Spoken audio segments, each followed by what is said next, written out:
ಶಬರಿಮಲೆ ಅಯ್ಯಪ್ಪ ಸ್ವಾಮಿ ದೇವಸ್ಥಾನದ ದ್ವಾರಪಾಲಕ ಮೂರ್ತಿಗಳ ಚಿನ್ನ ಲೇಪಿತ ಕವಚದಲ್ಲಿ 4 ಕೆಜಿಯಷ್ಟು ಚಿನ್ನ ಮಂಗಮಾಯವಾಗಿತ್ತು. ಕಳುವಾಗಿದ್ದಂತಹ ಚಿನ್ನವನ್ನ ಬಳ್ಳಾರಿಯಲ್ಲಿ ಪತ್ತೆ ಹಚ್ಚಲಾಗಿದೆ.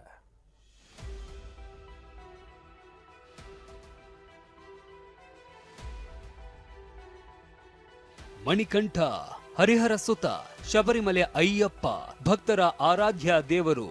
ವ್ರತಾಚರಣೆ ಮಾಡಿ ಇರುಮುಡಿ ಹೊತ್ತು 18 ಮೆಟ್ಟಿಲು ಏರಿ ಅಯ್ಯಪ್ಪನ ದರ್ಶನ ಪಡೆದು ಪುನೀತರಾಗ್ತಾರೆ. Made my modest offerings to various temples. The Sabrimala temple in Kerala, the entire. ಕರ್ನಾಟಕದ ಉದ್ಯಮಿ ವಿಜಯ್ ಮಲ್ಯ ಕೂಡ ಅಯ್ಯಪ್ಪ ಸ್ವಾಮಿಯ ಭಕ್ತರು. ಶಬರಿಮಲೆಗಾಗಿ ವಿಜಯ್ ಮಲ್ಯ 1999ರಲ್ಲಿ ಚಿನ್ನ ದಾನ ಮಾಡಿದ್ರು. ಇದೀಗ ಇದೇ ಚಿನ್ನ ಕಳುವಾಗಿದೆ.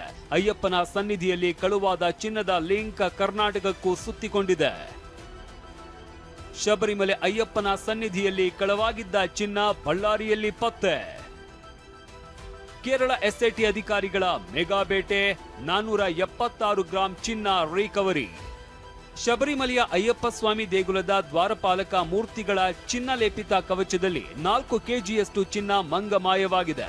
ಈ ಬಗ್ಗೆ ತನಿಖೆ ನಡೆಸ್ತಾ ಇರುವ ಕೇರಳ ಎಸ್ಐಟಿ ಪ್ರಕರಣದಲ್ಲಿ ಅಯ್ಯಪ್ಪ ಸನ್ನಿಧಾನದಲ್ಲಿ ಕಿರಿಯ ಅರ್ಚಕನಾಗಿದ್ದ ಉನ್ನಿಕೃಷ್ಣನನ್ನ ಬಂಧಿಸಿ ವಿಚಾರಣೆ ನಡೆಸಿದಾಗ ಕರ್ನಾಟಕದ ಲಿಂಕ್ ಬಯಲಾಗಿದೆ. Kerala SIT Ballari Roddam jewellery shop ಮತ್ತು ಬೆಂಗಳೂರಿನಲ್ಲಿ ಇದ್ದ ಉನ್ನಿಕೃಷ್ಣ ನಿವಾಸದ ಮೇಲೆ ದಾಳಿ ನಡೆಸಿತ್ತು.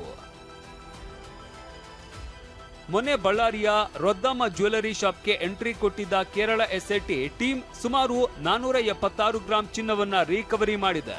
ವಿಷಯ ಅಂದ್ರೆ 4 ಕೆಜಿ ಚಿನ್ನದಲ್ಲಿ 476 ಗ್ರಾಂ ಚಿನ್ನವನ್ನ ರೊದ್ದಂ ಜ್ಯುವೆಲರಿ ಶಾಪ್ನ ಮಾಲೀಕ ಗೋವರ್ಧನ್ಗೆ ಉನ್ನಿಕೃಷ್ಣನ್ ಮಾರಿದ್ದ ಎಂಬ ಆರೋಪ ಇದೆ. ಆದ್ರೆ ಈ ಬಗ್ಗೆ ಮಾಹಿತಿ ನೀಡದ ಜ್ಯುವೆಲರಿ ಶಾಪ್ ಮಾಲೀಕ ಗೋವರ್ಧನ್ ನನ್ನ ಮೇಲೆ ಆರೋಪ ಇದೆ, ತನಿಖೆ ನಡೀತಾ ಇದೆ ಎಂತಷ್ಟೇ ಹೇಳ್ತಿದ್ದಾರೆ. ಎಲ್ಲ SIT ಗೊತ್ತಿದೆ ಸರ್, ಎಲ್ಲ ವಿಚಾರ ಅಲ್ಲಿದೆ. ತನಿಖೆಯಲ್ಲಿರೋದಕ್ಕೆ ನಾನು ಇನ್ನೊಂದು ಸರಿ ಕೂಡ ಹೇಳ್ತಾ ಇದ್ದೀನಿ, ದಯಮಾಡಿ ತನಿಖೆಯಲ್ಲಿದೆ ಅವ್ರಿಗೆ ಫುಲ್ ಸಹಕಾರ ಕೊಟ್ಟಿದ್ದೀವಿ.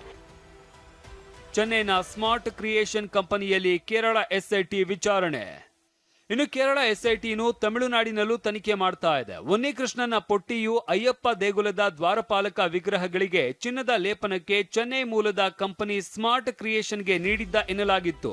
ಹೀಗಾಗಿ ಸ್ಮಾರ್ಟ್ ಕ್ರಿಯೇಷನ್ ಮುಖ್ಯ ಕಚೇರಿಯಲ್ಲಿ CEO ಪಮ್ಗೇಜ್ ಭಂಡಾರಿಯನ್ನ ಕೇರಳದ SIT ಅಧಿಕಾರಿಗಳು ಪ್ರಶ್ನಿಸಿದ್ದಾರೆ.